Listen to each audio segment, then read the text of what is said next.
நான் வந்து எக்ஸ்பெக்ட் பண்ணாத ஒரு 2 விஷயம் நடந்துச்சுங்க. ஒன்று வந்து பார்த்தீங்கன்னா, அவங்க வந்து ஒரு 7 ஒர்க்கிங் டேஸில் வந்து, ஏன்னா இது வந்து நோய்டா வரைக்கும் போகணும், இங்கே லோக்கல்லலாம் கிடையாது. நான் பண்ண தப்பை நீங்களும் பண்ணிடாதீங்க. அப்புறம் என்னை மாதிரி ஹலோ ஃப்ரெண்ட்ஸ், வெல்கம் பேக். இன்றைக்கி நம்ம என்ன பண்ண போகிறோம்னா, நம்மளோட டிஜேயோட ஆஸ்மோ பாக்கெட் 3. ஸோ இது வந்து லாஸ்ட்டு ஒரு ஷார்ட்ஸில் ஒன்று போட்டிருந்தேன். டிஸ்பிளே வந்து பிரச்சனை ஆகிடுச்சு அப்படின்னு சொல்லிட்டு ரொட்டேட் பண்ணால் அதோட நம்ம என்ன பொசிஷனில் வைக்கிறோமோ அதில் நிற்க மாட்டேங்குது. ஸோ இப்படி நம்ம ஆக்சுவலி இப்படி பண்ணால் நிற்கணும்ல, பட் அது நிற்க மாட்டேங்குது. மறுபடியும் வந்து இந்த மாதிரி ஆட்டோமேட்டிக்காகவே ஒரு ஹோம் பொசிஷனுக்கு வந்துடுது. ஸோ இது வந்து நம்ம லாஸ்ட்டு ஒரு 3 மந்த்ஸாகவே இந்த பிரச்சனையில் தான் நம்ம யூஸ் பண்ணிகிட்ருக்கோம். நான் என்ன பண்ணுவேன்னா, ஸோ இந்த மாதிரி இது பண்ணிவிட்டு இங்கே ஒரு சப்போர்ட்டுக்கு ஒரு பேப்பர் மாதிரி வச்சு தான் யூஸ் பண்ணிகிட்ருக்கேன்.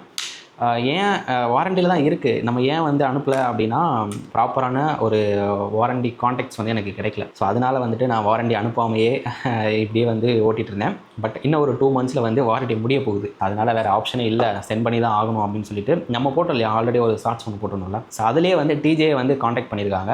இந்த மாதிரி வந்து என்ன இஷ்யூ, எங்களுக்கு வந்து நீங்கள் அதை சென்ட் பண்ணுங்கள், நம்ம ரெடி பண்ணிக்கலாம் அப்படின்னு சொல்லிட்டு. பட் என்னென்னா, எனக்கு அந்த காண்டாக்டை வந்து என்ஷூர் பண்ண முடியல. ஓகே, இவங்க வந்து ஒரிஜினல் தான் அப்படிங்கிறத வந்து என்னால் வந்து வெப்சைட்டில் வந்து என்ஷூர் பண்ண முடியல. நான் வந்து ப்ராப்ளம் அன்றைக்கே வந்து நான் கூகுளில் செக் பண்ணி பார்த்தேன், டிஜேயோட சப்போர்ட் எங்கே இருக்குது அப்படின்னு சொல்லிட்டு. நம்ம சென்னையில் கூட இருக்குது. ஆனால் வந்து என்னென்னா, அவங்க ஒன்லி வந்து ட்ரோனுக்கு மட்டும்தான் சப்போர்ட் பண்ணுவோம் அப்படின்னு சொல்லிட்டாங்க. அதாவது நம்மளோட இந்த பாக்கெட் 3க்குலாம் வந்து ஆக்ஷன் கேமராவுக்கோ வந்து இங்கே சப்போர்ட் இல்லை, ஒன்லி நாங்கள் ட்ரோன் மட்டும் தான் பார்க்குறோம்னு சொல்லிட்டாங்க. நானும் வேறு இடத்துல செக் பண்ணி பார்த்தேன், எனக்கு காண்டாக்டே கிடைக்கல. அதனால தான் அந்த ஷார்ட்ஸ் போட்டேன்.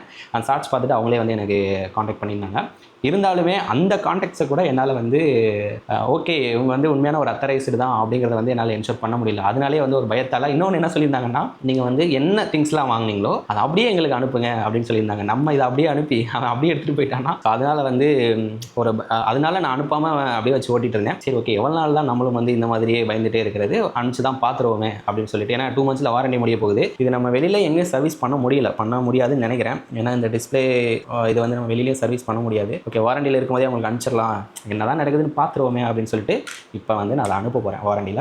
லாஸ்ட்டாக வந்து நான் அவங்ககிட்ட ஒரு 3 டேஸ் முன்னாடி 3 டேஸ் இருக்கும் கால் பண்ணிவிட்டு கேட்டேன், இந்த மாதிரி என்னால் வந்து ஃபுல் திங்ஸை என்னால் அனுப்ப முடியாது, என்னால் கேமரா மட்டும்தான் ஃபால்ட்டு, டிஸ்பிளே மட்டும்தான் ஒர்க் ஆகல, அந்த பிரச்சனையாக இருக்குது, ரொட்டேட் ஆகலை. ஸோ நான் அந்த கேமரா அந்த யூனிட்டை மட்டும் நான் உங்களுக்கு அனுப்புகிறேன். ஏன்னா வந்து நான் ஆல்ரெடி இன்னொரு ஆஸ்மோ பாக்கெட் 3 வச்சுருக்கேன், ஒரு பிட்டை ஒன்று சேர்த்து போட்டு விட்டேன் வச்சுருக்கேன். அதுக்கு வந்து இதோட மைக்கு, அதுக்கப்புறம் இதோட அந்த எக்ஸ்ட்ரா பேட்டரி அதெல்லாம் வந்து தேவைப்படுது. ஸோ அதனால் அது எனக்கு வேணும், நான் ஒன்லி கேமரா மட்டும் அனுப்புகிறேன் அப்படின்னு சொன்னேன். ஃபஸ்ட்டு வந்து இல்லை நீங்கள் வந்து எல்லாமே அனுப்பணும் அப்படின்னு சொன்னாங்க. எப்போனா நான் அந்த 2 மந்த்ஸ்க்கு முன்னாடி அப்படி தான் சொன்னாங்க. பட் இப்போ என்னன்னு தெரியல. ஓகே நீங்கள் இது மட்டும் அனுப்புங்கன்னு சொல்லிட்டாங்க. அப்போயுமே எனக்கு ஒரு டவுட்டு, ஏன்னா கேட்டோன்னா டக்குன்னு ஓகே சொல்லிட்டாங்க அப்படின்னு. சரி எவ்வளோ நாள் தான் நம்மளும் இதை வந்து ஆமாவா இல்லையான்னு யோசிச்சுட்டு இருக்கிறது. அனுப்பிச்சு விட்டலான்னு சொல்லிட்டு முடிவு பண்ணிட்டேன். இப்போ நம்ம என்ன பண்ண போகிறோம் அப்படின்னா, ஒன்லி கேமரா மட்டும் தான் அனுப்ப போகிறோம். இப்போ நம்ம லாஸ்ட்டாக அவங்ககிட்ட பேசும்போது என்ன சொன்னாங்கன்னா, நீங்கள் என்ன திங்ஸ், என்ன ப்ராடக்ட், என்ன மெட்டீரியல்லாம் அனுப்புறீங்க, அதுக்கப்புறம் வந்து நீங்கள் பர்ச்சேஸ் பண்ண இன்வாய்ஸ் வேணும், அதுக்கப்புறம் வந்து என்ன ப்ராப்ளம் அப்படிங்கிறதையும் ஒரு இதில் நோட் பண்ணி கொடுங்க அப்படின்னு சொல்லி கொடுத்தாங்க. நான் வந்து ஒரு பேப்பரில் வந்து ப்ராப்ளம் என்ன அப்படிங்கிறத நான் நோட் பண்ணியிருக்கேன். ஸ்க்ரீன் ரொட்டேட் ப்ராப்ளம் தான் போட்டிருக்கேன். மற்றபடி கேமரா சூப்பராக ஒர்க் ஆகுது, எந்த பிரச்சனையுமே கிடையாது. இந்த ரொட்டேட்டிங் ஸ்க்ரீன் மட்டும்தான் பிரச்சனை, ஆட்டோமேட்டிக்காக ரொட்டேட் ஆகி நிற்க மாட்டேங்குது, அது ஒன்று தான் பிரச்சனை. அதுக்கப்புறம் வந்து என்ன ப்ராடக்ட் அனுப்ப போகிறேன் அப்படிங்கிறதையும், என்னெல்லாம் அனுப்ப போகிறேன்னா, ஆஸ்மோ பாக்கெட் 3 கேமரா. ஸோ இதுதான் அந்த கேமரா, இதை அனுப்ப போகிறேன். அதுக்கப்புறம் வந்து ஆஸ்மோ பாக்கெட் 3யோட கேஸ். ஸோ இந்த கேஸ் வந்து ஏன்னா நம்ம வந்து கேமரா மட்டும் அனுப்பணும் அப்படின்னா கண்டிப்பாக இந்த ஹிம்பிளுக்கு வந்து கேரண்டி சொல்ல முடியாது. ஏன்னா இந்த ஹிம்பிள் வந்து டேமேஜ் ஆகிடும். நம்ம என்ன தான் நீங்கள் பபிள் ஷீட்டு என்ன தான் போட்டு அனுப்பினாலும் இது வந்து டேமேஜ் ஆகிடும். ஏன்னா எப்படிலாம் நம்ம வாரண்டியை வந்து அவாய்ட் பண்ணலாங்கிற மாதிரியும் யோசிச்சுட்டு இருப்பாங்க இல்லையா. ஸோ அதனால் வந்து இந்த கேஸ்லேயே வந்து சேஃபாக வச்சு அனுப்பிச்சலான்னு பார்க்குறேன். ஓகே, இதுக்குள்ள வந்து அந்த லென்ஸ் கொடுத்தாங்களா, அது இருக்குது, அதை எடுத்துடலாம் நம்ம. ஸோ கேஸு, கேமரா, ஸோ அதுக்கப்புறம் வந்து pouch. S, ஆஸ்மோ packet 3யோட pouch. So இது 3 தான் வந்து நான் அனுப்ப போகிறேன். இந்த பவுச் நம்ம உள்ளே வச்சு அனுப்புறதுக்காக. மற்றபடி ட்ரைபேடாக இருக்கட்டும், லென்ஸ் எடுத்துட்டேன், அப்புறம் பேட்ரி எடுத்துட்டேன், அப்புறம் எக்ஸ்ட்ரா ஹோல்டர் எடுத்தாச்சு. ஸோ அவ்வளோதான், வேறு எதுவுமே இல்லை. அப்படியே உள்ளே வச்சிடலாம். ஸோ நீங்கள் தான் ப்ரூஃப் நான் என்னென்ன அனுப்புகிறேன் அப்படிங்கிறதுக்கு உள்ளே வச்சிட்டேன். அதுக்கப்புறம் வந்து நான் என்ன ப்ராடக்ட் அனுப்புகிறேன் அப்படிங்கிறதையும் நம்ம உள்ளே வச்சிடலாம். ஸோ அதுக்கப்புறம் வந்து அந்த துண்டு சீட்டு, என்ன ப்ராப்ளம், என்னென்ன அனுப்புகிறேன் அப்படிங்கிறது, அதுக்கப்புறம் வந்து அமேசானோட இன்வாய்ஸ். இது உள்ளே வச்சிடலாமா இல்லை பாக்ஸில் தனியாக வைக்கலாமா, அவங்க பாக்ஸ் ஓப்பன் பண்ணோன்னா தெரியணும், அதுக்கேற்ற மாதிரி வச்சிடலாம். இப்போ இந்த பவுச்சுக்குள்ள வந்து கேஸ் வச்சுருக்கேன், மெமரி கார்டெலாம் எடுத்துட்டேன், கேஸ் வச்சுருக்கேன், அப்புறம் வந்து கேமரா வச்சுருக்கேன். ஓகே, இதுக்கு மேலே வந்து நமக்கு ட்ராவல் எதுவும் டேமேஜ் ஆகாமல் இருக்கிறதுக்காக மேலே வந்து ஒரு சேஃப்டிக்காக ஒரு பபிள் ஷீட் போட்டு சுற்றிடலாம். ஃபுல்லாக ஒட்டிடலாம். ஏன்னா இது வந்து நோய்டா வரைக்கும் போகணும், எங்கள் லோக்கல்லலாம் கிடையாது. அதுக்கடையில் எத்தனை பேர்கிட்ட ட்ரான்ஸ்ஃபர் ஆகுது, எங்கெங்கே தூக்கி போடுவாங்க தெரியாது. ஸோ உள்ளே என்ன இருக்குங்கிறதே தெரியக்கூடாது, அந்தளவுக்கு ஃபுல்லாக கவர் பண்ணிடலாம். பார்சலை பிரிக்க முடியலன்னு ரிட்டன் அனுப்பிச்சிட போகிறானுங்க.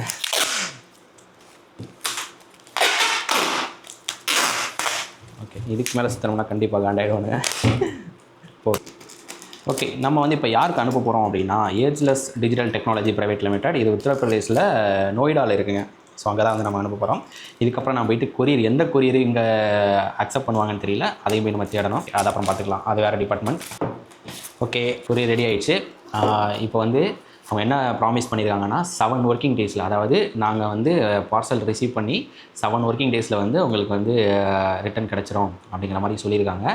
பட் வந்துட்டு 7 கூட வேணாம், அட்லீஸ்ட் ஒரு 10-15 டேஸில் இருந்தால் கூட ப்ராப்ளம் இல்லை. ப்ராடக்ட் நமக்கு ரெடியாகி திரும்ப வந்துட்டாலே போதும். ஓகே, இன்று முதல் அடுத்து 7 நாளோ இல்லை 15 நாளோ என்ன அப்டேட்ஸுங்கிறத கண்டினியூ பண்ணுறேன்.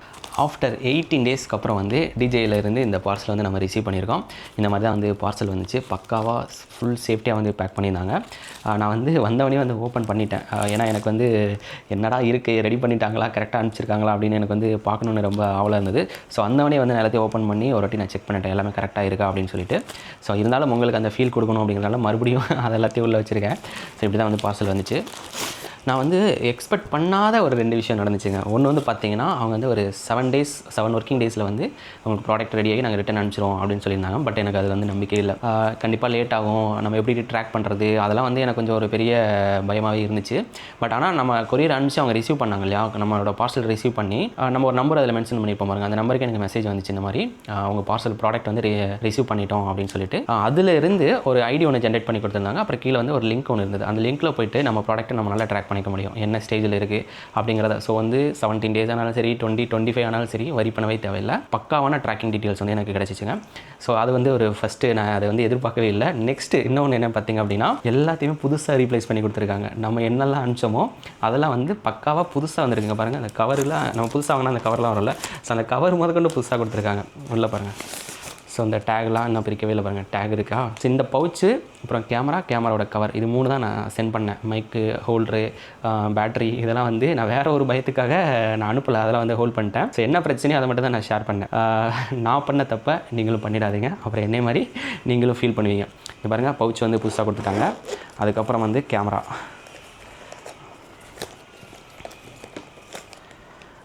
ஸோ நம்ம என்னெல்லாம் கொடுத்தோம், என்னெல்லாம் அனுப்பிச்சிருந்தோமோ அது எல்லாமே புதுசு வந்துச்சு. இந்த பாருங்கள், கேமராவுக்குமே கவர் ஆன் பண்ணி பார்த்துட்டேன். ஸோ கிளாரிட்டியில் ஏதாவது பிரச்சனை இருக்கா, மற்றபடி வேறு ஏதாவது ப்ராப்ளம் இருக்கா, வேறு ஏதாவது டிஃபெக்ட் இருக்கா, எல்லாமே செக் பண்ணிட்டேன். ஸோ நம்ம என்ன அந்த டிஸ்பிளே வந்து இப்படி ஸ்லைட் பண்ண நிற்காது, கரெக்டாக இதுக்கு தான் நம்ம வந்து ஷேர் பண்ணியிருந்தோம். ஸோ பக்காவாக இருக்குது. கிளாரிட்டி செக் பண்ணிட்டேன், ஹிம்பிளோட ஆக்ஷன் செக் பண்ணிட்டேன், memory card, mic, A to Z எல்லாமே நான் செக் பண்ணிட்டேன். எல்லாமே நம்ம புதுசாக வாங்கினா எப்படி இருக்குமோ ஸோ அதே கண்டிஷனில் பக்காவாக இருக்குங்க. ஸோ வந்து உங்களுக்கும் இந்த மாதிரி டிஜே நீங்கள் வச்சுருக்கீங்க, ஏதாவது ப்ராப்ளம் இருக்குது அப்படின்னா நான் வந்து அதோட காண்டாக்ட் டீட்டெயில்ஸ் எல்லாமே, சர்வீஸ் சென்டரோட காண்டாக்ட் டீட்டெயில்ஸ் எல்லாமே நான் டிஸ்கிரிப்ஷனில் கொடுக்குறேன். ஸோ அதை யூஸ் பண்ணி நீங்களும் க்ளைம் பண்ணிக்கோங்க. உங்கள் ஃப்ரெண்ட்ஸ் யாராவது யூஸ் பண்ணாலும் இந்த வீடியோ ஷேர் பண்ணி அவங்களுக்கு நீங்கள் ஹெல்ப் பண்ணுங்கள். பட் நான் பண்ண தப்பை மறக்காமல் நீங்களும் பண்ணிடாதீங்க. அவங்க கேட்டாங்க அப்படின்னா எல்லாத்தையுமே அனுப்பிச்சிடுங்க. அவங்க எல்லாத்தையுமே இன்கேஸ் முடியல அப்படின்னா எல்லாத்தையும் புதுசு கொடுக்கறதுக்கு நிறைய வாய்ப்பு இருக்குது.